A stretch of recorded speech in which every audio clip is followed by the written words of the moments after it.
Everyone, this is Shilpi and welcome to my channel.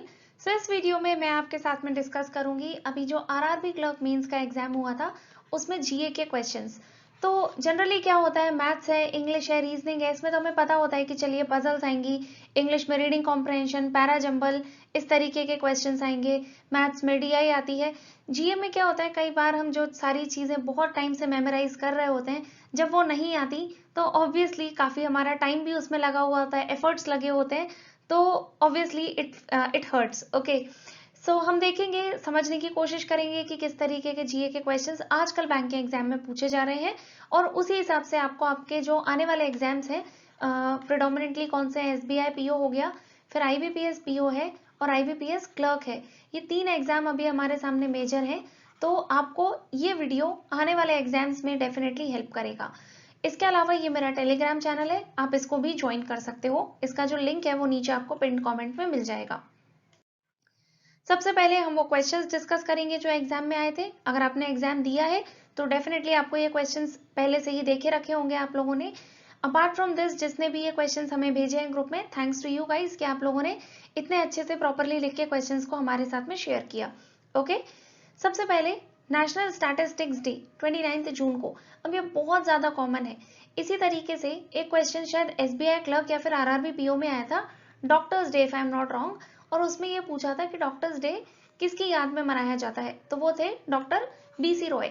Similarly PC Mahalanobis की याद में हम नेशनल स्टैटिस्टिक्स डे मनाते हैं और 29 जून को ये मनाया जाता है।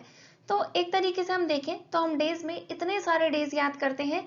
आप मान लीजिए 30 डेज में से एटलीस्ट 15 to 16 डेज हमें हर महीने के याद करने होते हैं। उसमें से कुछ बहुत ही आई वुड से कुछ ऐसे होते हैं जो आपने कभी सुने भी नहीं होंगे कि ये चीज एग्जिस्ट करती है, लेकिन हम वो भी याद करते हैं। तो अगर हम एग्जाम्स में देखें तो बहुत ही कॉमन डेज आपसे पूछे जा रहे हैं, ठीक है, और पर्सनालिटी बेस्ड डेज आपसे पूछे हैं। तो अगर आप लोगों को देखिए, अब यहाँ पर इसका मतलब ये नहीं है कि आगे वो कभी आपसे उल्टे सीधे डेज नहीं पूछ सकते, ऑब्वियसली दे कैन आस्क, लेकिन फिर भी अगर हम रिसेंट के दो पेपर्स में से दो क्वेश्चन देखें तो बिल्कुल इजी डेज पूछे हैं। तो अगर आपसे, आप मान लो 6 महीने के करंट याद करते हो जिसमें हर महीने 15 दिन होते हैं, तो 15 6 90, तो अगर आपसे 90 डेज याद नहीं भी होते हैं तो आप उस पर स्ट्रेस मत करो, क्योंकि डेज के क्वेश्चन इजी आ रहे हैं। ओके, सेकंड यहाँ पे एनएससी का इंटरेस्ट रेट पूछा था। तो ये मैंने वैसे डेली करंट अफेयर्स के वीडियो नहीं बनाए, कंटिन्यू नहीं करा, लेकिन जो दो वीडियोस बनाए थे उसमें ये भी था एक कि पीपीएफ का इंटरेस्ट रेट है 7.1% अभी प्रेजेंट में, और एनएससी का है 6.8%। तो ये बहुत ही बेसिक सा था। फिर एनएससी के कुछ फीचर्स भी बताए थे। अब आने वाले एग्जाम्स के लिए आप एनएससी हो गया, पीपीएफ हो गया, इनके दोनों के फीचर्स जरूर पढ़ लेना। मिनिमम लिमिट क्या है, मैक्सिमम लिमिट क्या है, वो पूछ सकते हैं। फिर आते हैं यंगेस्ट ग्रैंड मास्टर। तो मुझे लगता है ये हर चैनल पे कम से कम 20 बार ये क्वेश्चन कवर करा गया होगा। अभिमन्यु मिश्रा है, अमेरिका के हैं, लेकिन मतलब ऑब्वियसली इंडियन मूल के हैं, इसलिए हमने इनका नाम ध्यान रखना है। ओके, फिर ये आ गया ओपीसी का फुल फॉर्म। फुल फॉर्म कितना इजी है, वन पर्सन कंपनी, लेकिन यदि आपने नहीं सुना होगा तो अटेम्प्ट करना बहुत मुश्किल हो जाएगा। ये ओपीसी जो है ये आपका कहाँ से आया है, तो इस बार का जो बजट था 2000 फाइनेंशियल ईयर, ये जो अभी चल रहा है 2021-22, उसके लिए जो बजट आया था उसमें इसकी बात करी गई थी कि वन पर्सन कंपनी खोलने के लिए क्या क्या रूल्स एंड रेगुलेशंस होने चाहिए। मैंने आप लोगों के साथ में टेलीग्राम चैनल पे एक वीडियो शेयर करा है, जो कि ऑब्वियसली मेरे चैनल का नहीं है। जो मुझे अच्छा लगा वीडियो, मैंने उसको प्रॉपरली देखा, उस वीडियो को शेयर करा है आपसे बजट के लिए। तो आप देख सकते हो कि भले ही एग्जाम हमारा अक्टूबर में हुआ, फिर भी आपसे बजट के क्वेश्चन एक दो पूछ लिए गए। अब हम लोग क्या करते हैं, बजट भी पढ़ते हैं तो सिर्फ उसके फिगर्स याद कर लेंगे कि एजुकेशन पे कितना पैसा दे दिया, हेल्थ पे कितना पैसा दे दिया, कितना जीडीपी का चला गया। तो वो फिगर्स तो आपको एक बार देखनी ही है, साथ में अगर कोई नई चीज इंट्रोड्यूस हो रही है तो उसके बारे में भी आपको पता होना चाहिए। फिर उसके बाद इन MSME medium enterprises turnover 250 crore rupees. So देखिए, अभी नई हम कह सकते हैं नई गाइडलाइंस आई हैं एमएसएमई के लिए। पहले इन्वेस्टमेंट के बेस पे होता था और अब वो टर्नओवर के बेस पे होता है। मैंने 13 अक्टूबर को आपके एग्जाम के 4 दिन पहले एक लिंक शेयर करा था टेलीग्राम का, और टेलीग्राम चैनल पे अपने, जिसमें जितने भी एमएसएमई के लिए, मतलब माइक्रो के लिए कितना है, फिर उसके बाद मीडियम के लिए कितना है, ये सब उसमें था। ठीक है, तो मैं ये नहीं कह रही हूँ कि मैंने प्रिडिक्ट कुछ किया था, but I am just trying to tell you कि अगर आप उस ग्रुप को भी ज्वाइन करोगे तो आपको कोई नुकसान नहीं होगा। एंड सेकेंड थिंग इज कि बैंक का काम क्या है, लोन देना, प्रायोरिटी सेक्टर को लोन देना, डिपॉजिट्स करना, यही तो बेसिकली काम है ना। अब एमएसएमई भी प्रायोरिटी सेक्टर में आता है, तो ये क्वेश्चन आपसे वहां से पूछ लिया गया। एंड आई वोंट से कि ये कोई, हो सकता है ये जो चीज है ये पिछले साल आई थी, दैट डज नॉट मीन कि आपसे अभी क्वेश्चन नहीं पूछ सकते। फिर नेक्स्ट है कैपिटल एडिक्वेसी रेशियो कितना होना चाहिए स्मॉल फाइनेंस बैंक के लिए। तो एसबीआई क्लर्क में शायद एक क्वेश्चन आया था, या फिर आरआरबी पीओ में क्वेश्चन आया था कि अभी हमारे पास में कितने स्मॉल फाइनेंस बैंक है, तो उसका आंसर था 11 और अभी हो चुके हैं 12, क्योंकि अभी एक यूनिटी स्मॉल फाइनेंस बैंक नया बनाया गया है। तो अब जो capital to risk weighted asset ratio होता है, CRAR जिसे बोलते हैं, CAR होता है कैपिटल एडिक्वेसी रेशियो, तो वो स्मॉल फाइनेंस बैंक को रखना होता है 15%। सो आने वाले एग्जाम में आप ये ध्यान रखो कि स्मॉल फाइनेंस बैंक, इसके ऊपर हालांकि मैंने अभी एक वीडियो बनाया है, उसको मैं कल सुबह पोस्ट कर दूंगी। सो स्मॉल फाइनेंस बैंक के ऊपर है वो वीडियो।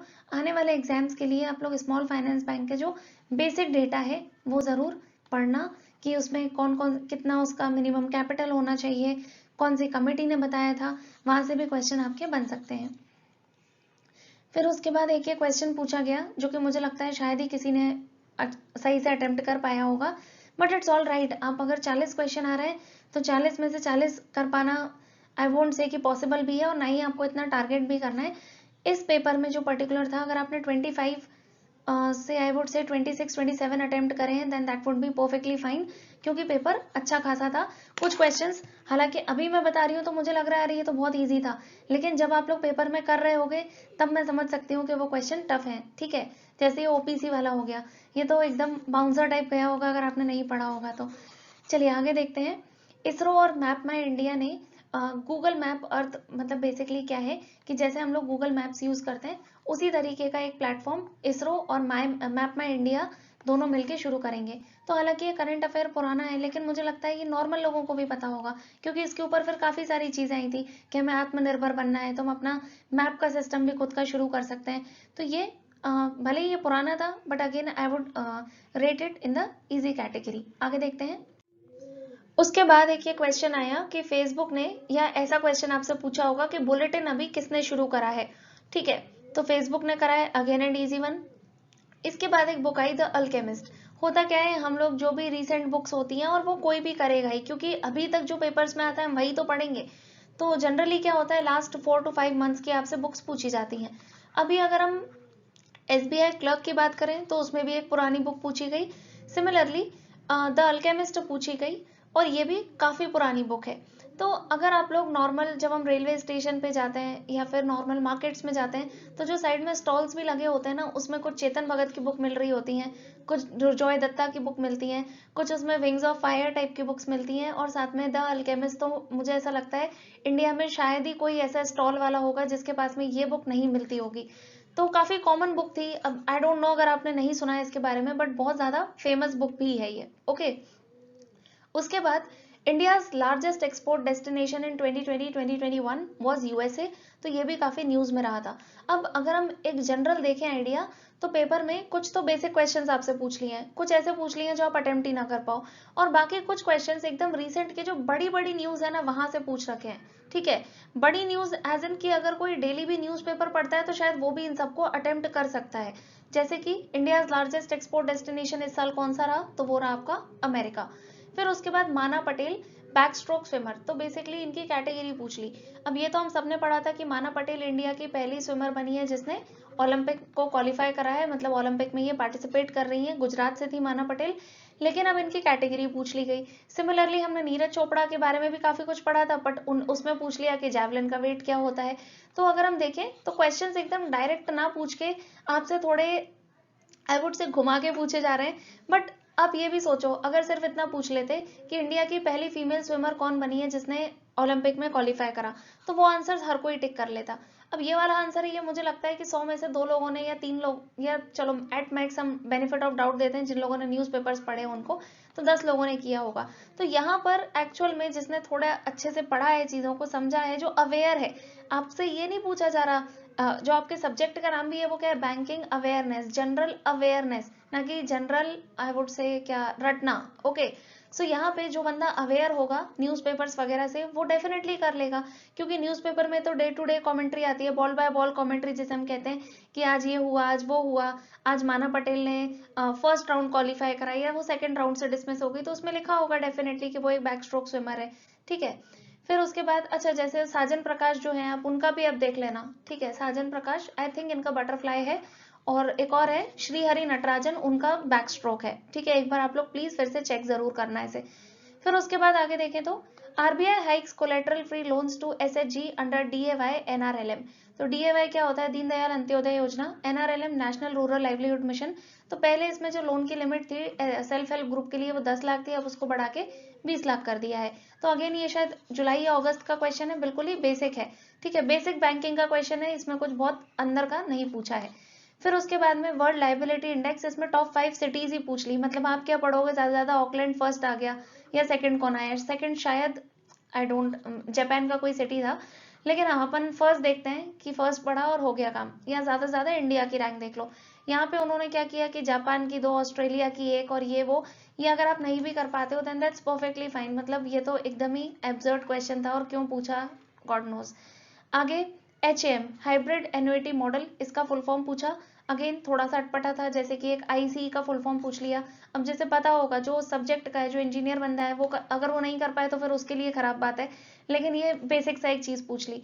सिमिलरली अब यहाँ पे पूछ लिया जो हम लोग जनरली नहीं पढ़ते हैं, देन ये भी थोड़ा सा छोड़ने लायक है, अगर नहीं आता कोई बात नहीं, आप एक एक ऐसे चीजों के पीछे पढ़ोगे तो फिर कोर्स कभी खत्म नहीं होगा।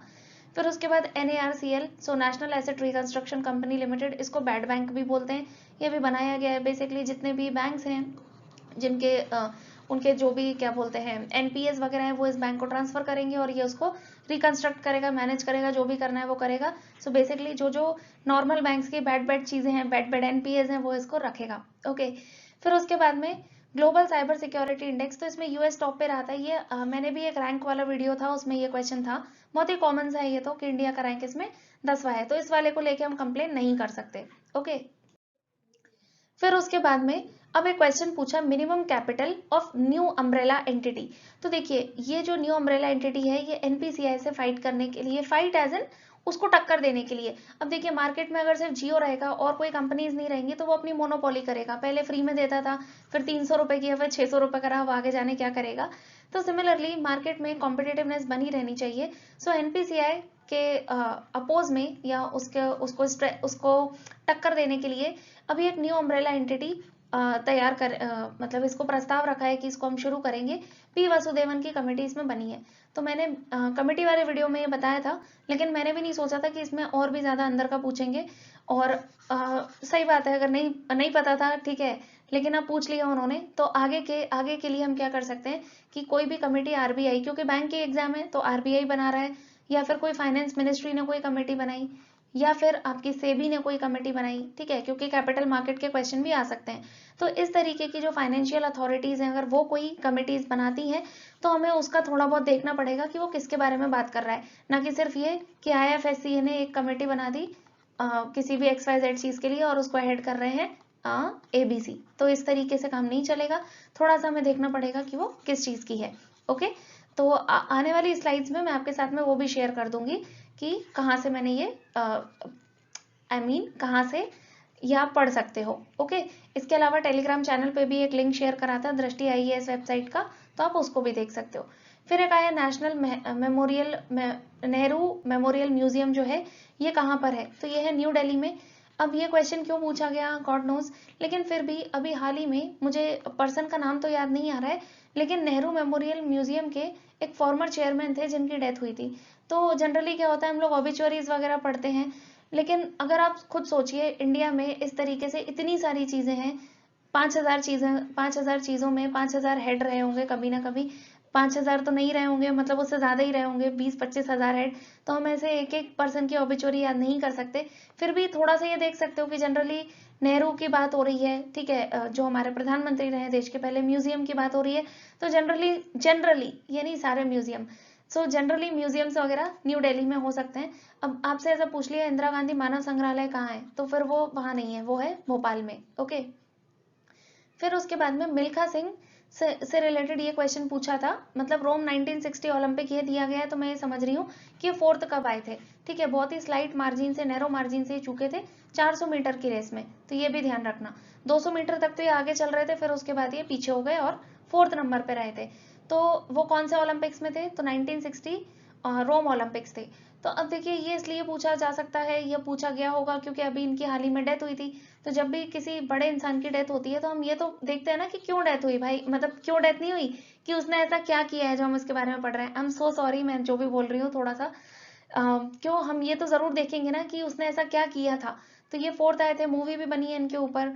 तो अगर आपने नहीं पढ़ा तो शायद ये प्रॉब्लम हो गई कि हमने नहीं पढ़ा इसको, लेकिन फिर भी ये तो एक नॉर्मल सा क्वेश्चन था, जो कि यदि आप दैनिक भास्कर टाइप का भी न्यूज़पेपर पढ़ते हो, जो कि बहुत ही बेसिक न्यूज़पेपर है, तो वहां से भी आपका क्वेश्चन इसका बन जाता, क्योंकि उसमें भी दिया गया होगा कि इन्होंने 1960 के ओलंपिक में चौथे नंबर पर आए थे।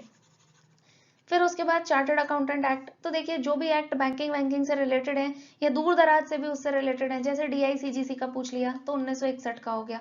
फिर उसके बाद सरफेसी एक्ट आपसे पूछ लिया, तो आप ये नहीं कह सकते ना तो पुराना एक्ट है। तो यहाँ से कुछ जो एक्ट है कि कब आए थे, सिर्फ ईयर ही तो पूछा है। और मुझे ऐसा ध्यान आ रहा है कि शायद RRB PO या फिर SBI क्लर्क में भी किसी का एक ईयर पूछा था।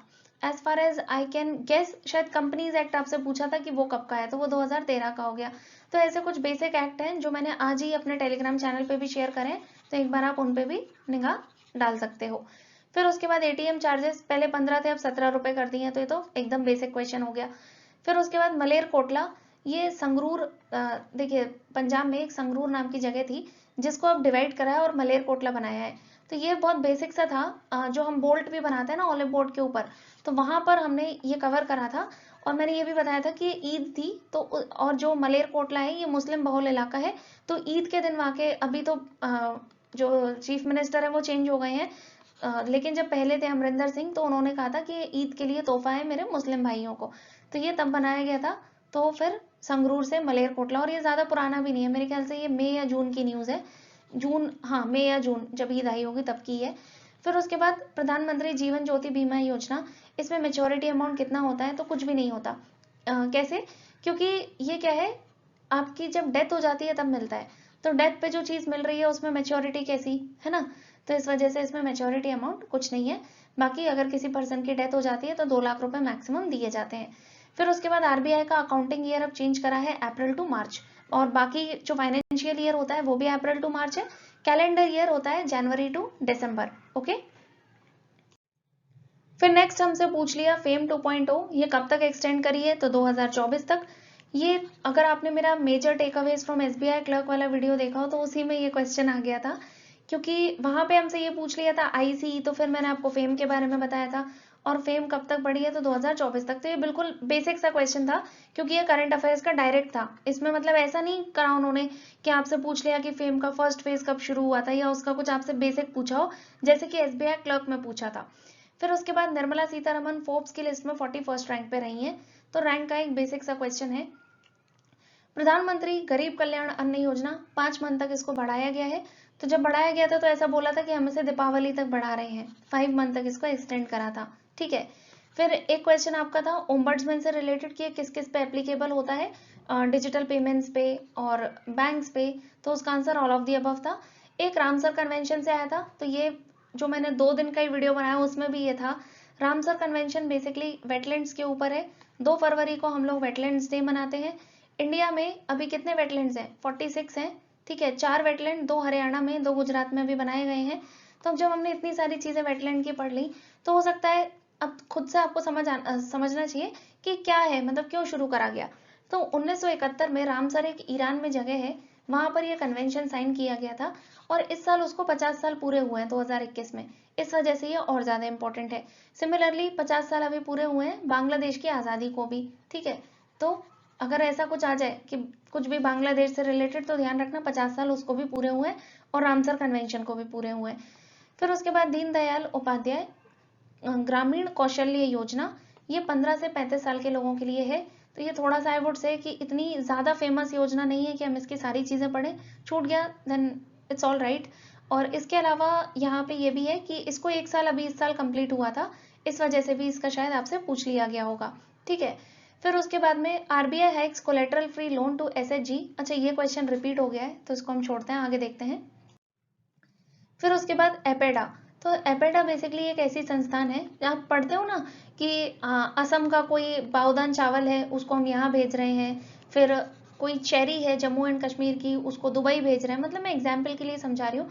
तो वो ये जो सारा काम करता है वो एपेडा करता है। ओके, इसने आइडेंटिफाई करा था मथुरा और Banaskantha as clusters for export development in dairy sector. तो डेयरी सेक्टर जो मिल्क से रिलेटेड जो भी चीज़ें हैं, वो जो प्रोडक्ट्स हैं वो आते हैं आपके डेयरी सेक्टर में। तो इन दोनों साइड्स को आइडेंटिफाई करा था कि इनको एज अ क्लस्टर हम डेवलप कर सकते हैं एक्सपोर्ट करने के लिए डेयरी सेक्टर में। तो आई वुड से कि इतना ज़्यादा भी मतलब ये ऐसा शायद पढ़ा हो आप लोगों ने, बट ये कोई ऐसा भी नहीं था कि बिल्कुल ऊपर का क्वेश्चन आपसे पूछ लिया। आई वुड से थोड़ा सा डीप का क्वेश्चन उन्होंने पूछा है। फिर उसके बाद एक क्वेश्चन आया था आरआईडीएफ पे, ये नाबार्ड का होता है। और अब क्या क्वेश्चन था मुझे एग्जैक्ट समझ में नहीं आया, कुछ लोगों ने इसमें 90% वगैरह लिखा था, बट ये मुझे समझ नहीं आया। लेकिन फिर भी हम कह सकते हैं कि आरआरबी का पेपर है, नाबार्ड मतलब देखो आरआरबी का बेसिक काम क्या होता है कि जो फाइनेंशियल इंक्लूजन को बेसिक रूट्स तक लेके जाना। उसके बाद जो प्रायोरिटी सेक्टर है कहीं ना कहीं जो एग्रीकल्चर से रिलेटेड चीज़ें जो कि मेन बैंक्स जो हैं उनको कह सकते हैं केटर नहीं कर पाते उन सेगमेंट्स को सोसाइटी के, उन तक भी पहुंचना। और नाबार्ड इसके लिए, और नाबार्ड का भी काम वही है। तो यहाँ पर इसलिए आपसे एग्रीकल्चर से रिलेटेड या डेयरी से रिलेटेड क्वेश्चन ज़्यादा पूछे गए हैं। एसबीआई पीओ में या आईबीपीएस पीओ में इतने ज़्यादा क्वेश्चन आपसे एग्रीकल्चर के प्रायोरिटी सेक्टर के तो ऑब्वियसली पूछे जाएंगे, लेकिन एग्रीकल्चर से रिलेटेड स्कीम्स के इतने क्वेश्चन वहाँ आपको नहीं देखने को मिलेंगे। फिर उसके बाद यूएई का जो होप प्रोब था मार्स के लिए, उसको लॉन्च करा था जापान ने। तो अब ये भी अगेन पुराना है, अगर आपने पढ़ा हो तो ठीक है, अदरवाइज इतना सारा करंट अफेयर्स याद करना वो भी दूसरे कंट्रीज का पॉसिबल नहीं है। तो अगर ये छूटता भी है देन दैट्स परफेक्टली फाइन। फिर उसके बाद एक और आ गया, Dvara E dairy partners with IFFCO Tokio to launch digital ID tags for cattle insurance. So cattle का इंश्योरेंस के लिए इफ्को टोक्यो और द्वारा ई डेयरी ने पार्टनरशिप करी। तो अगेन ये कोई बहुत ज़्यादा इंपॉर्टेंट करंट अफेयर नहीं था, लेकिन हो सकता है कि सिर्फ कैटल और डेयरी और एग्रीकल्चर की वजह से इसको पूछा गया हो। फिर उसके बाद में ये वाला क्वेश्चन काफ़ी इंपॉर्टेंट, अच्छा क्वेश्चन पूछा और ये बहुत न्यूज़ में भी था कि मैक्सिमम कोलेटरल फ्री लोन जो है ये ड्यूरिंग कोविड कितना दिया जा रहा था, 5 लाख रुपए, और मिनिमम था 25,000 रुपए। ठीक है, फिर उसके ये पता नहीं इंश्योरेंस लिखा है, इसको हटाइए, इतना देखिए आप लोग। फिर नेक्स्ट है प्रधानमंत्री गरीब कल्याण योजना, ये भी रिपीट हो गया। तो ये अभी हमने सारे अपने क्वेश्चंस जो थे वो देख लिए। 2-4 क्वेश्चन हो सकता है आगे पीछे हो, कुछ क्वेश्चन जो मुझे समझ में नहीं आ रहे थे वो मैंने इंक्लूड नहीं करे हैं। अब आप लोगों को आगे के एग्जाम्स के लिए क्या टिप्स मैं देना चाहूँगी, तो एक तो ये है कि जो चीज़ें हैं उनको आपको जनरल भी पढ़ने का आइडिया होना चाहिए। यानी कि आप अपनी पूरी जो करंट अफेयर्स की तैयारी है वो सिर्फ रटने पे या मेमोराइजेशन पे बेस ना करके थोड़ा बहुत कोई भी अच्छा न्यूज़ चैनल आप देखो, कोई जनरल चीज़ें होती है ना, जैसे कोई भी टॉपिक हो गया, सपोज स्मॉल फाइनेंस बैंक के लिए कंट्री में कुछ नई चीज़ आ गई, तो आप सिर्फ उस एक लाइन को याद ना करके उस पर थोड़े डिटेल वीडियोस भी देख लिया करो। सब अभी जैसे एक आया है SLTRO, मतलब जो रेपो ऑपरेशंस होते हैं उनको लॉन्ग टर्म के लिए टारगेटेड करना है, तो उसके लिए कुछ नया अभी एक न्यूज़ आया है। तो अब आपको क्या करना है, उसको सर्च करना है कि ये होता क्या है, क्योंकि क्वेश्चंस थोड़े आपसे अंदर से भी पूछे जा रहे हैं। उसके बाद बहुत ज़्यादा चीज़ें जब हम याद कर लेते हैं तो माइंड ओवर बर्डनड हो जाता है, और फिर वहां से जब क्वेश्चन नहीं आते तो एक वो भी लगता है कि यार इतना हमने क्यों पढ़ा। तो मगअप करने से ज़्यादा बेटर है आप चीज़ों को थोड़ा बहुत समझने की कोशिश करो। जैसे कि आज का ही अगर मैं पेपर देखूं तो मैं कोई बहुत ज़्यादा तैयारी तो नहीं कर रही हूँ, फिर भी जो लगभग 15 क्वेश्चन हैं ये मुझे सिर्फ देख के कि हाँ मैंने ये कहीं ना कहीं न्यूज़ में पढ़ा है। जैसे एक वो 5 लाख वाला क्वेश्चन था कि कितने रुपए देने, कितना का लोन दे सकते हैं कोलेटरल फ्री, या फिर गरीब कल्याण वाला हो गया, क्योंकि उस समय मोदी जी आए थे तो वो बोले कि हम इसको और आगे तक बढ़ा रहे हैं, दीपावली तक लोगों को उपहार दे रहे हैं। तो ये कुछ बेसिक चीज़ें हैं जो कि हो सकता है आप इतना नहीं भी रटोगे तब भी आप ये वाले क्वेश्चन कर लोगे। थोड़ा सा आप अपने आंखों को और कानों को खुला रखो और न्यूज़ की तरफ उसको जाने दो। फिर उसके बाद बैंकिंग के कॉन्सेप्ट्स आपको समझने होंगे। जैसे कि एक आपसे स्मॉल फाइनेंस बैंक का CAR पूछ लिया, तो अब क्या है कि अगर आप सिर्फ करंट अफेयर्स पे बेस्ड अपनी तैयारी रखोगे तो इस तरीके के क्वेश्चंस आपसे छूट जाएंगे। और आप ट्रस्ट करिए कि जितने क्वेश्चन इसमें नहीं आए आपसे कॉन्सेप्ट के, उससे ज़्यादा क्वेश्चन आपको SBI PO और IBPS PO में देखने को मिलेंगे। SBI PO में तो स्पेशली पिछले साल का मैंने पेपर देखा है, तो काफी सारे कॉन्सेप्चुअल क्वेश्चंस उन्होंने पूछे हैं, ठीक है।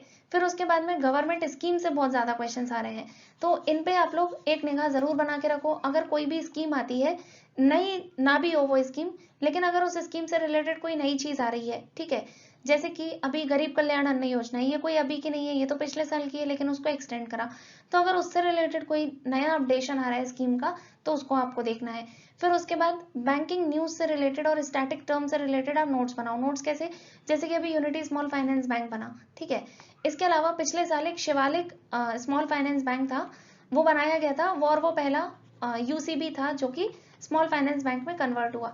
तो हम आपसे ऐसा क्वेश्चन भी पूछ सकते हैं ना कि यूसीबी से स्मॉल फाइनेंस बैंक में कन्वर्ट करने के लिए क्या रिक्वायरमेंट होनी चाहिए। 4 ऑप्शन दे देंगे आपको और फिर आपको बताना पड़ेगा क्या होनी चाहिए। तो इस तरीके की चीजों के आप नोट्स बनाओ।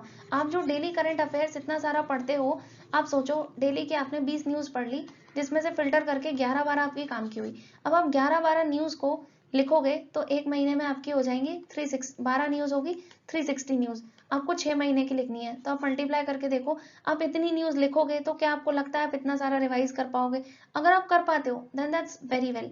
अगर आपको लगता है आप इतना सारा रिवाइज नहीं कर पाते हो, तो मेरा आपको अब ये सजेशन रहेगा कि आप चीजों को प्रॉपरली फोकस के साथ में पढ़ो, और जिनमें कॉन्सेप्ट इन्वॉल्व है आप उनके छोटे छोटे नोट्स बना लो। नोट्स इतने छोटे बनाओ कि एग्जाम के आपके 5 दिन बचे हैं लास्ट के, तो आप उनको रिवाइज कर पाओ। अगर आपने 2000 प्लस न्यूज लिख ली तो शायद आप उनको रिवाइज नहीं कर पाओगे। Okay okay, so that's it for this video. I hope आपको वीडियो पसंद आया होगा और आपको कुछ चीज़ें समझने में सीखने में मिली होंगी। यदि पसंद आया है तो लाइक कर दीजिए, वीडियो को शेयर कर दीजिए और चैनल को ज़रूर सब्सक्राइब कर लो। सो या that's it from my side, all the very best. And मैं ये सोच रही हूँ कि कुछ जो हम अच्छे टॉपिक्स हैं उनके वीडियोज़ बनाएं। एक तो मैंने इसका स्मॉल फाइनेंस बैंक का बनाया है। इसके अलावा अगर आपको लगता है कोई ऐसे टॉपिक्स हैं जो आपको समझने में थोड़ी मुश्किल हो रही है, हम उनके ऊपर अच्छे वीडियोस बना सकते हैं। डेली करंट अफेयर्स तो बहुत मुश्किल है मेरे लिए बनाना, और साथ में वो बहुत सारी जगह अवेलेबल है और बहुत अच्छे अच्छे टीचर्स और सोर्सेस उसको कवर करते हैं। तो अगर मैं एक एक्स्ट्रा भी बनाने लग जाऊंगी then that definitely does not make any sense to me also. And moreover I want to make those videos जिससे मेरा भी थोड़ा नॉलेज एनहेंसमेंट हो। सो या आप लोग प्लीज बताइए, and thanks for watching, bye.